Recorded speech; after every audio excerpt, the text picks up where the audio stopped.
will call to order the special board meeting of the Chicago Board of Election Commissioners. Good morning, my name is Marisel Hernandez. Seated to my right is Commissioner William Kresse, and to my left is Commissioner Jonathan Swain. Next item on the agenda is the consideration of the agenda. Are there any suggested changes? If not, we have no minutes to approve today. We will proceed with the Executive Director's report. Mr. Goff. Thank you, Madam Chair. To my board members, just to let you know that 191 North Clark we're going to do a walkthrough today. It no longer belongs to Walgreens. They've got rid of the property, so their lease is over. So we have one temporarily. The Inner Park that owns the place wants to know will we like it for November also. So we're going to start negotiations with that. Since we spent all this time, it'll be a nice property, it really is. All the temporary electrical installations have been completed in all of the early voting sites except for 2. They will be done by the 25th of this month. So early vote will be already rock and roll.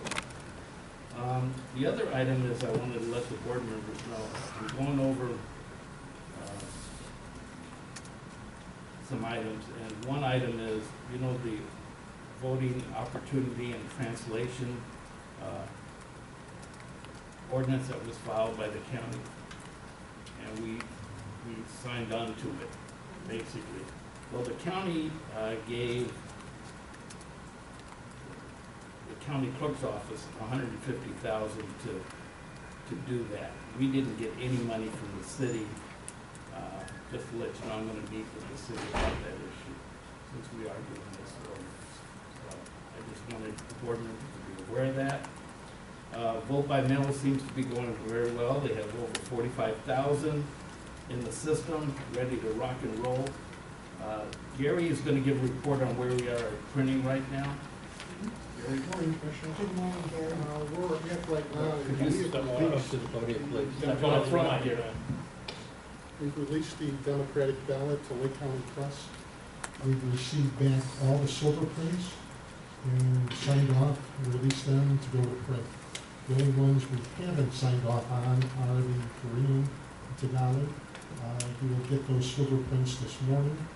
We'll have them reviewed by our translators, and those will be signed off. We have signed off on the Democratic test decks, the Democratic specimen ballots, so everything is full speed ahead. We expect to start seeing ballots at the warehouse and at Hensden probably Friday or Saturday. And then we hope to start pre-lap hopefully on Monday, if all things go well. But everything is full speed ahead right now. On vote by mail, the Republican ballots are already being...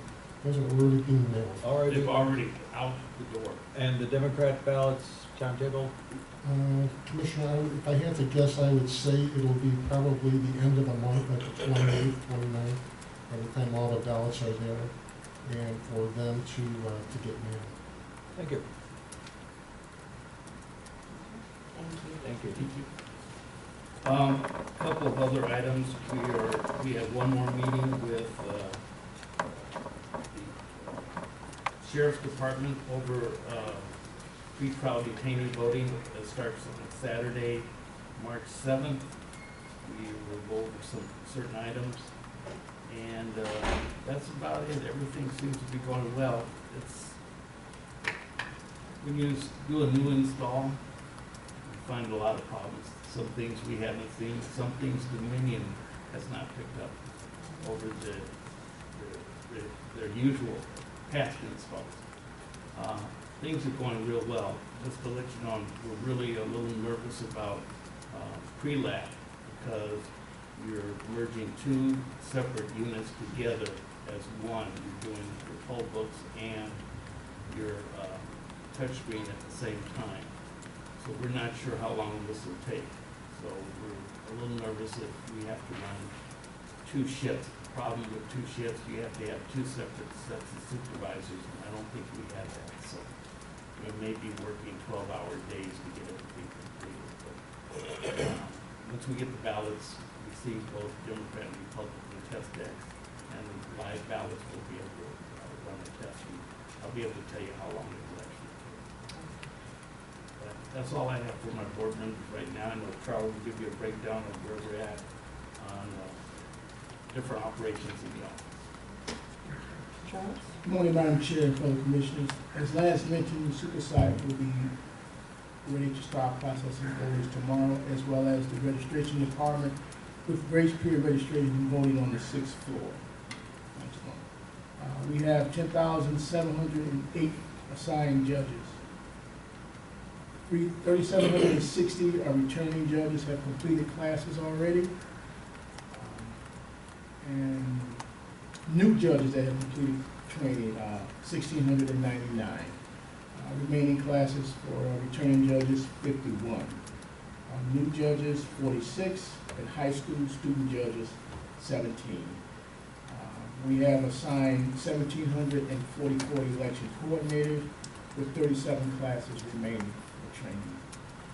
We currently have 89 polling place vacancies. 20 of those we're just missing the user's agreement, and the other 69, their polling places continue looking for places. The warehouse received a shipment of equipment yesterday and scheduled to receive a shipment today. And after these two shipments, we're close to all the equipment being delivered, just have to be tested, pre-lighted and tested. The e-poll books, the retrofit for the stand, phase 1 will be completed today, and pre-light of those e-poll books will start on Monday the 24th. Other than that, all of the other departments are just preparing themselves for March 17th.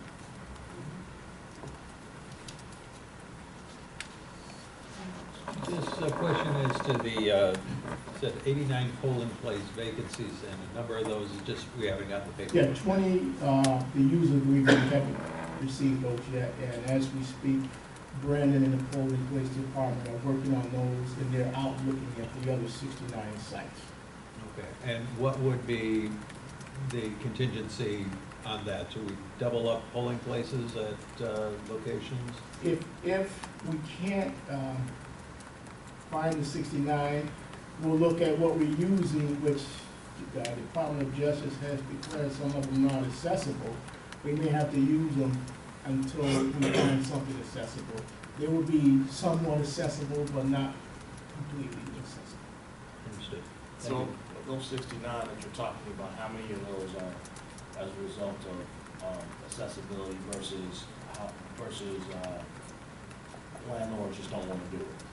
I don't have that number, Commissioner. Of that 69, I don't know what that number is. I will have to, after the meeting, get with Brandon, and he can give more clarification on that particular number. No, I'm just saying it's a mixture of all the above. I get you. But we have to have them all in place because, Jim, you're cutting the last file on the 28th. 26. 26. So we have a drop dead on the 25th that we're working on. I'm meeting with Brandon later on today. We'll make some phone calls. So we have that them all done basically in a week. That's what we're shooting for.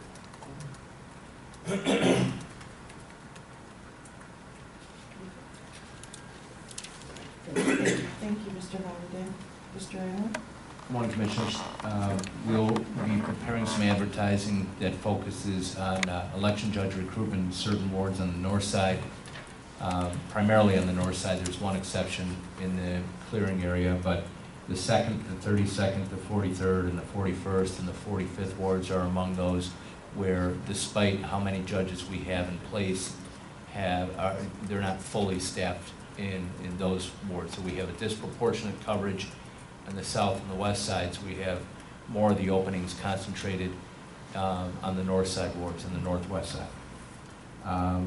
With the court case that was decided by the appellate court last week, we were able to finish work on the sample ballots, so those were activated on the website over the weekend.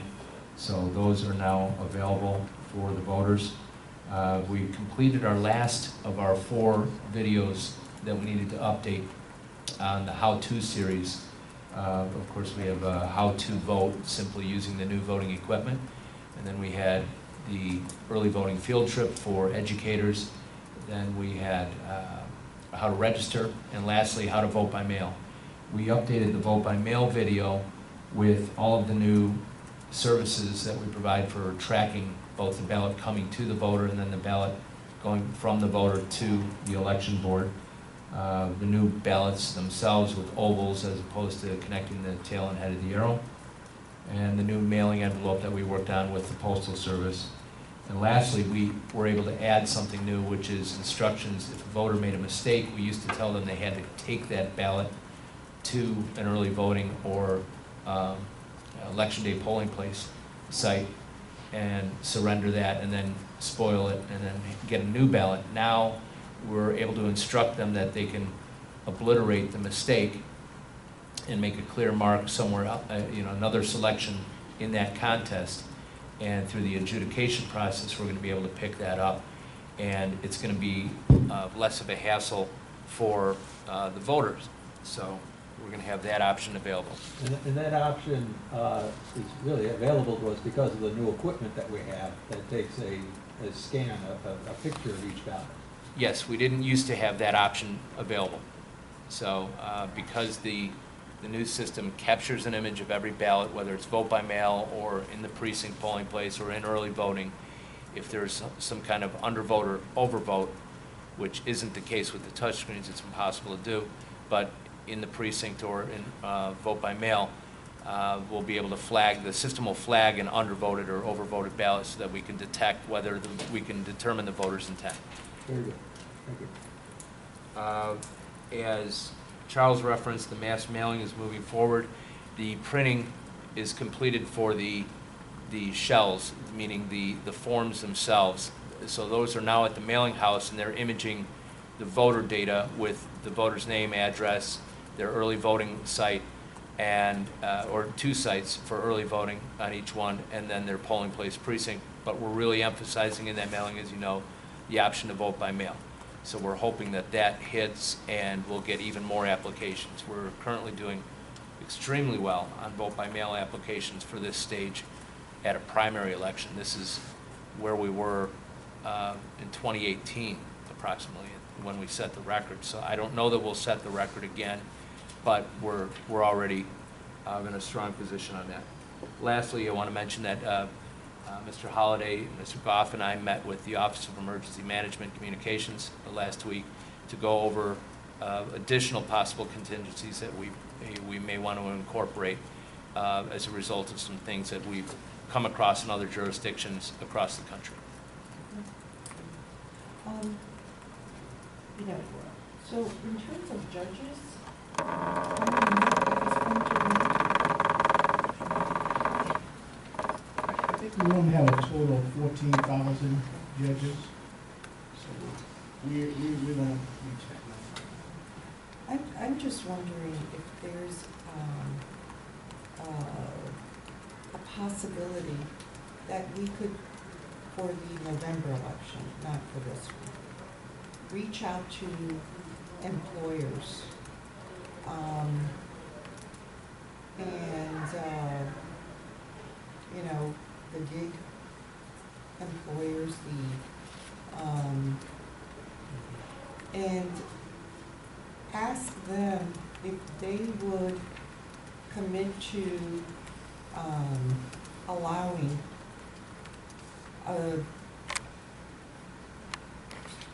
their employees to volunteer to become election judges. Maybe we could, that may provide us with, a more savvy election judges who are like election coordinators, but would be judges of election. And let's see if we could bring in employers. Paid volunteers. Well, they would, yeah, well, we would pay them Right. as judges of election, but let's see if we could get these employers involved and have them solicit their employees. Might be a new crop of election judges. We can definitely work with different business groups across the city to pursue that. I'm trying to think of the name of the company that provides work sites that you can, work out of. Oh, the WeWork? WeWork. Maybe just get some posters up at the WeWork site, because they draw on a pool of individuals that are looking for, side gigs, side hustles, as they say. And that might be a good place to draw from. You're right, it's a mixture of things. I mean, one of the appeals that we have to make is not only to just trying to find people who are willing to do this, but also to appeal to their civic responsibility, their desire to serve their community and make elections run smoothly. So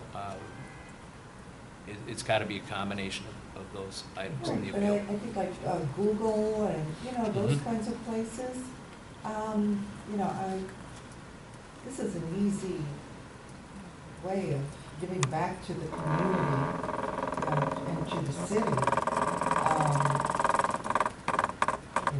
And the effort on the employer's part is minimal. But we need that partnership. And maybe what it'll take is for us to go to, these work sites and say, this is why we need you, and have some kind of, certain points that we will relay. So, but this has to happen during the summer, Yes. okay? So we could make sure it's properly implemented. Also, as you know, I sat in on the meeting with the Office of Emergency Management and Communications, and I'm I very didn't happy mean to to leave see you out. that we are working with them and preparing for any sort of contingency in the event that hopefully it won't occur, but if it does, we're prepared. So I want to thank all of you for that. Anything else, Mr. Allen? No, that's it. Okay. We'll now proceed to old business, infrastructure projects and changes in election administration and voting equipment. I think we tackled that. Electronic poll books, I think we tackled that as well. Legislation, I don't believe at this point we have anything. We don't have anything. New business, we have a professional services agreement for Tagalog translation and community outreach services between the Board of Election Commissioners and Marie Lee. Right. This was, our other translator couldn't handle the workload, so they left, so this is a new translation. And I'd like the board to approve this. We're a bit behind right now. What was the problem with the first translator that We we had another job, and we couldn't. Oh, he has a full-time job, so he was, only had enough time.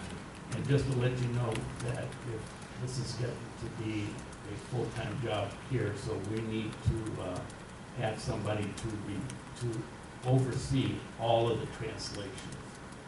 So this is something that hopefully we'll put in the budget for next year. Because they're not just translating the ballots, it's also all the other materials as well. Everything you pick up at the polling place. Right, exactly. Thank you. Is there a motion to approve a contract with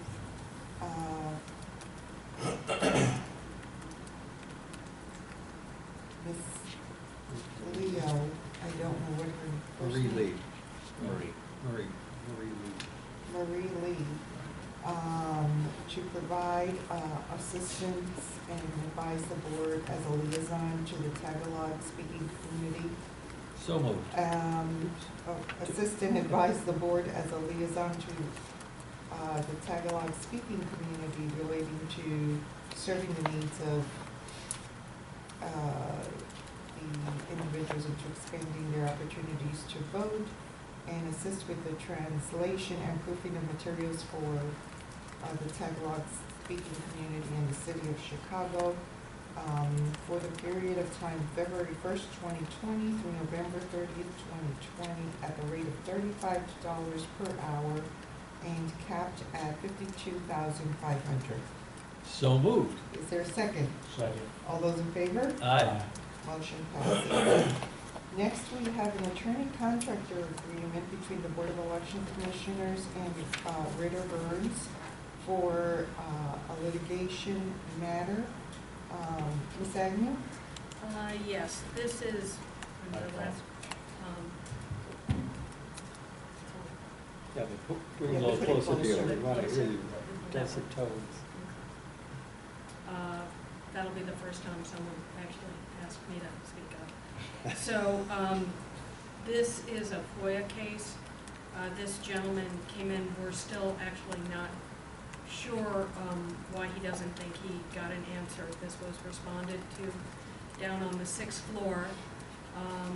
He apparently is very familiar with the court system, and the only other case we've had in the last 12 years with FOIA was handled by Reiter Burns, and that was actually handled, it was settled very quickly, not even settled, but resolved very quickly. So this is up in court tomorrow. I would have actually handled it myself, but he named me and the supervisor of the judge's department along with the board. So that's why we're asking for outside counsel. Thank you. Is there a motion to approve and retain Reiter Burns in the matter of Matias Cruz versus Chicago Board of Election Commissioners at the hourly rate of $295 per hour? So moved. Is there a second? Second. All those in favor? Aye. Motion passes.